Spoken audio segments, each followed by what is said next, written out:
தென்கிழக்கில் ஒரு நெய் டப்பா வைக்கிறது ரொம்பவே நல்லது அப்படின்னு நம்ம சொல்லியிருக்கோம் ஏற்கனவே.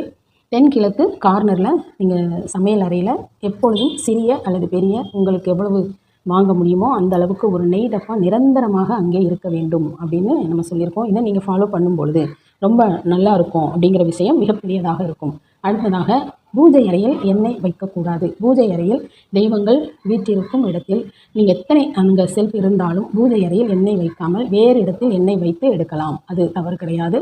நெய் நீங்கள் ஏற்றுற பழக்கம் இருந்தால் நெய் இருக்கலாம். அந்த நெய் பாக்ஸ் பூஜை அறையில் இருக்கலாம். ஆனால் எண்ணெயை நீங்கள் தனியாக ஒரு இடத்துல வச்சு நீங்கள் விளக்கேற்றும் பொழுது ஊற்றுறதுக்காக எடுத்துக்கொள்ளலாம்.